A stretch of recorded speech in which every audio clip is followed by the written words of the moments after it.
36. João 13, 36. Perguntou-lhe Simão Pedro: Senhor, para onde vais? Respondeu Jesus: para onde vou, não me podes seguir agora. Mais tarde, porém, me seguirás. Replicou Pedro: Senhor, por que não posso seguir-te agora? Por ti darei a própria vida. Respondeu Jesus: darás a tua vida por mim? Em verdade te digo, que jamais cantará o galo antes que me negues 3 vezes. Não se turbe o vosso coração. Credes em Deus, crede também em mim. Na casa de meu Pai há muitas moradas. Se assim não fora, eu vô-lo teria dito, pois vou preparar-vos lugar.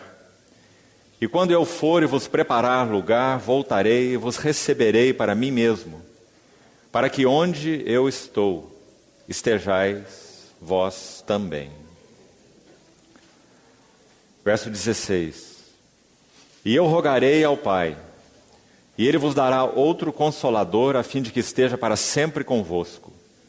O Espírito da verdade, que o mundo não pode receber, porque não o vê nem o conhece. Vós o conheceis, porque Ele habita convosco e estará em vós. Ainda por um pouco, e o mundo não me verá mais.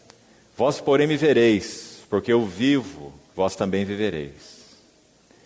Naquele dia vós conhecereis que eu estou em meu Pai, e vós em mim, e eu em vós. Verso 26. Mas o Consolador, o Espírito Santo, a quem o Pai enviará em meu nome, esse vos ensinará todas as coisas, e vos fará lembrar de tudo o que vos tenho dito. Senhor, obrigado por podermos uma vez mais nos reunirmos como família Tua. Colocamos a Tua palavra lida em Tuas mãos e confiamos na instrumentalidade do Teu Espírito Santo para nos ajudar a entendê-la espiritualmente. Abra os olhos de nosso coração. Revela-te a nós. Esperamos por Ti. Em nome do Senhor Jesus pedimos. Amém. Irmãos, então pela manhã, quando iniciamos, nós dissemos que nosso encargo principal para essas sessões é falarmos sobre essa noite final do Senhor Jesus. Na noite em que foi traído. E já vimos que o que ocupava o coração do nosso Senhor, nessa noite tão singular, única, podemos dizer incompreensível, para qualquer outro que não fosse Ele mesmo. Essa noite onde, por um lado, de angústia, o seu coração estava cheio. Nosso Senhor Jesus, o Verbo encarnado, teria todos os motivos para estar absorvido por si mesmo nessa sua última noite. Era a noite que iria marcar o clímax da sua aflição. Era a noite em que ele realmente seria traído e entregue, seria cuspido. Nesse fim de dia, segundo o entendimento judaico, já início da sexta-feira, ele seria preso pela madrugada, ele seria açoitado, cuspido, escarnecido. Mas, irmãos, o coração de nosso Senhor não estava ocupado com Ele mesmo, mas sim com seus discípulos. Se os irmãos olharem de novo o capítulo 13, nós lemos os primeiros versos até o verso 17 pela manhã.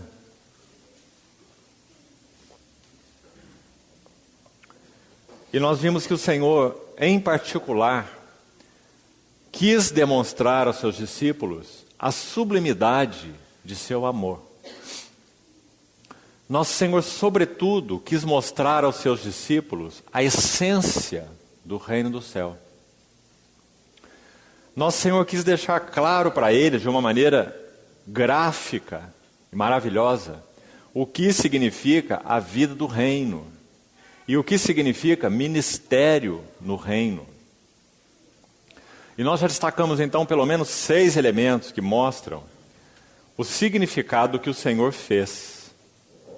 Ele, ao invés de estar absorvido por si mesmo nessa noite de angústia real, quando ele foi orar no Getsêmani, na mesmíssima noite, ele disse: agora está profundamente angustiada a minha alma. Mas ao invés do Senhor ocupar-se consigo, ele ocupou-se com os seus. Ele ocupou-se com os propósitos do Pai, porque para essa hora ele veio. Ele havia dito já, como registrado no capítulo anterior, 12 de João: Pai, que direi eu? Salva-me desta hora. Mas precisamente para esta hora eu vim. Então, Pai, glorifica o teu nome. E ele ouviu então aquela voz do céu: eu já o glorifiquei e ainda mais o glorificarei. Irmãos amados, nosso Senhor Jesus, tendo todos os motivos para estar ocupado consigo, ele estava plenamente ocupado com os interesses do seu Pai e com aqueles que o Pai me deu. No capítulo ainda 10 do Evangelho de João, ele chegou a dizer assim, palavras tão doces para nós: aquilo que o meu Pai me deu é maior do que tudo. E esse maior do que tudo são as suas ovelhas. São aqueles que o Pai escolheu antes da fundação do mundo e confiou ao seu Filho, para que o seu Filho fosse o Redentor deles, para que seu Filho fosse seu pleno Salvador.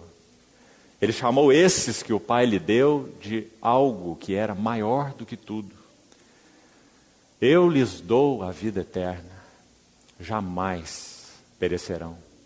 Ninguém os arrebatará de minha mão, porque da mão do Pai ninguém pode arrebatá-los. Então, irmãos, é tão importante que nós mantenhamos a atmosfera dessa hora em nossos corações. Sabe, irmãos, há muito prejuízo quando nós abordamos as Escrituras de outra maneira. Não é pequeno prejuízo. Quantos servos de Deus, por exemplo, escrevem sobre cristologia, mas um número deles não conhece realmente a Cristo. Quantos escrevem sobre escatologia, as doutrinas das últimas coisas, mas alguns deles não têm um maranata no seu coração. Então é algo muito diferente falar, pregar, ministrar sobre cristologia e conhecer Cristo.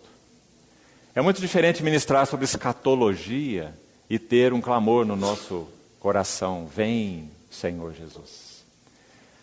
Então, amados, quando João escreve o seu evangelho, nós temos alguém que realmente conheceu o nosso Senhor Jesus. Penso que já numa outra ocasião juntos já comentamos isso. Vamos retomar rapidamente antes de entrarmos no capítulo 14. Sabe quando João escreve esse evangelho? Alguns chamados ou considerados eruditos vão dizer que esse evangelho não é de João. Mas eles estão errados, completamente errados. Por um lado, porque a grande maioria dos estudiosos concordam que foi João. Mas, irmãos, quando há 150 anos atrás, mais ou menos, nasceu um movimento no meio do povo de Deus chamado Alta Crítica, sabe o que ele fez? Ele colocou a Bíblia debaixo de crítica e procurou separar, através de uma crítica humana, o que era palha do que era grão. Então os homens se colocaram como juízes da palavra, e imediatamente a palavra deixou de ser juiz deles. E eles se perderam completamente em trevas, confusão e um liberalismo teológico que os levou à loucura, alguns deles. Nós cremos que o autor desse livro maravilhoso é o João, o pescador. Aquele letrado inculto, mas que reclinou sua cabeça no peito do Senhor, conheceu tão bem o nosso Senhor. O seu evangelho é chamado por alguns de as memórias de amor de João. Porque ele escreve o seu evangelho em torno de 60 anos depois do Senhor já ter partido.